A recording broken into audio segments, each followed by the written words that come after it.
She's pronounced countless events and festivals. She is pounced and ready to go here, everywhere from Glastonbury to the Electric Picnic. Give it up for Abby Albert, everybody!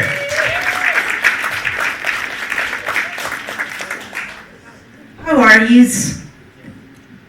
Well, that sounds encouraging. He's alright. That's grand. Alright, my name's Abby Oliveira, as he said. Thank you very much. I better not talk too much. I've got 10 minutes up here, so I'll just crack on with it. This first one is called Lucky. It's about a friend of mine and her housing situation here in Dublin. I live in the north, and it's no promised land by any stretch of the imagination, but it's not Dublin in terms of cost of living, so this is about that. My best friend's daughter has ripped her wallpaper, revealing a hole in the bedroom wall. A portal to a time when 9 drove each other to drink in this 2 up, 2 down. They're still here. I can feel them every visit, stuffed into whatever air bubble they can get, screaming constantly, never quiet, 'cause nobody can breathe. In the kitchen, Mom stares into space most her days, and the wains daren't ring the doctor. Now things are better.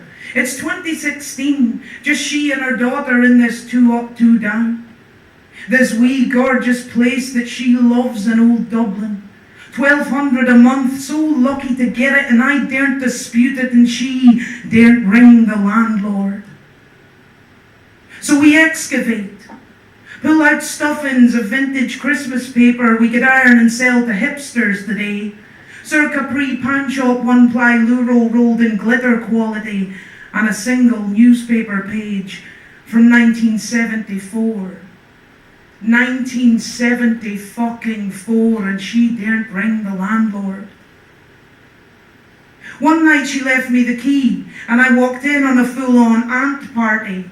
They were in the sugar bowl and down my bra and up my back and in the fucking tea bags. Eventually, I trapped them behind a dead old hard border. Stayed awake all night watching them try and fail harder, and I hope she'll say to the landlord. And these old walls suck the heat out from your bones as through a straw, and near every cent from her purse during winter. These bricks devour fossil fuel, but the chill is omnipresent as the anger of a lad back in 1974. And she's the queen of home remedies, preventative medicine. She lives on her nerves when her daughter takes a cough, because it's either the doctors or the rent, not both. Dublin, she says, belongs to the landlords now. And it blows my mind how she's able to live. How she stumbles and frolics on that slap grope every day. How her thyroid is the size of a tennis ball. How she cries a lot and sometimes she crawls, but she daren't ring the landlord. She's so lucky, you see. Counts her stars every day so her head stays up, her shoulders back. If she falls, she'll be caught in the loving arms of a loving family. No breakdowns or holes in bedroom walls. She's from generations of adults who always worked. She's got her degree, a good CV, a numeracy, literacy, talent. She's never been an addict, was not born to addicts. Her mind and spirit are not broken yet. She has no previous experience of homelessness. Like most of how many thousand families waiting on that list. Yet it's omnipresent. Even if you're lucky. The threat of it sublets every air bubble it can get, then sticks the listing on Airbnb or sells it for profit. Now Dublin's choking to death, the heart ripped out of it. The city walls set to go up like Nelson any minute, and if the landlords get word of the protest, they'll only up the rent. Thanks very much. Right there, Darren. All right, this next one's called American Candy. It's about violence, the myriad ways that violence is done to us. Oh, we know violence. Sure didn't it nurture us like pups? insisted our mothers give birth to us prostrate and in stirrups. We know violence. It slapped our asses into existence, gifted our first and last breaths, spoke in tongues when it taught us right from wrong, in 1,000 different languages when all we knew was one. It was violence. Forbade us from pointing our fingers at what we didn't understand, or at the ones who stand accused, and saved the shame of our mothers. Taught some of us that pointing fingers could be guns or magic wands. Violence sometimes sings lullabies instead of rebel songs, wakes us up to a chorus of bombs in the digital morning, and sends us out to war. Hand on hearts. Hand on hearts to sing a song of subservience with nothing but the exaltation of the city of London in our souls.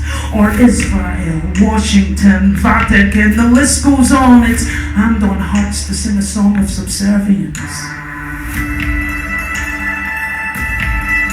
Oh, we know violence. Every time we try to speak our native languages, every time we realize entire sections of our blood have been spattered to the four corners of some mythical land called Diaspora, every time a girl leaves this city because she was raped by great, connected men, every time Jimmy tells me that story of being forcibly sedated and waking in another country entirely, every time I might think I might best use my clenched fist to salute rather than break hands, I can feel the violence that I am breathing down my neck. Oh, I know violence. From the threadbare fabric of a fashion house home to the sexy shells of Stockholm Syndrome.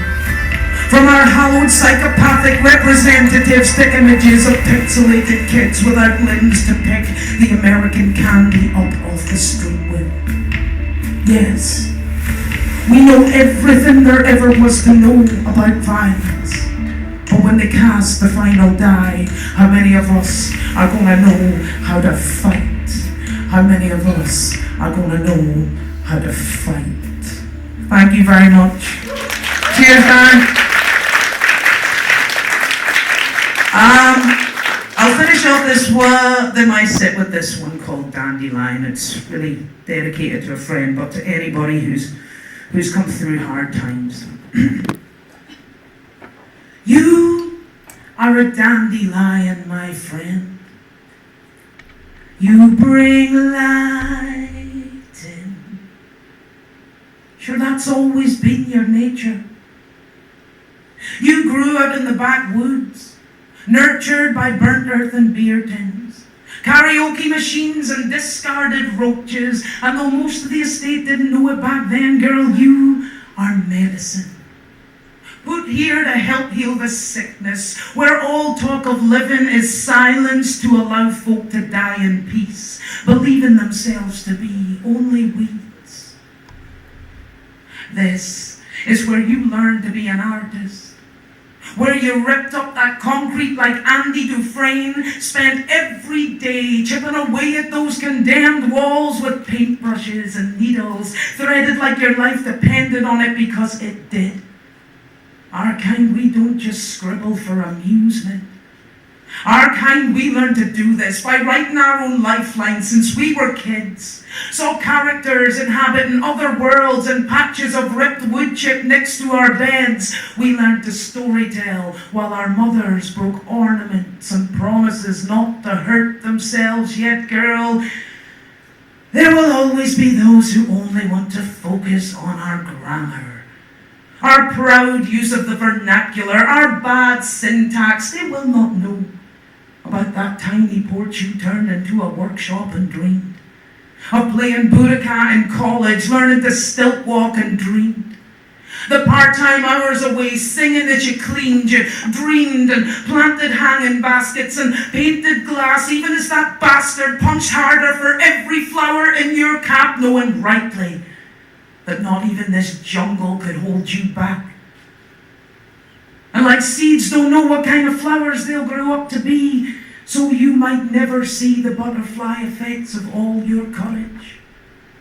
Have faith, my friend.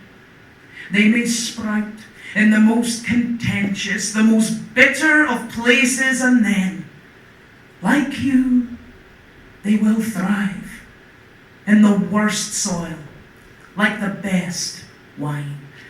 Thank you all very much. Enjoy the rest of your night.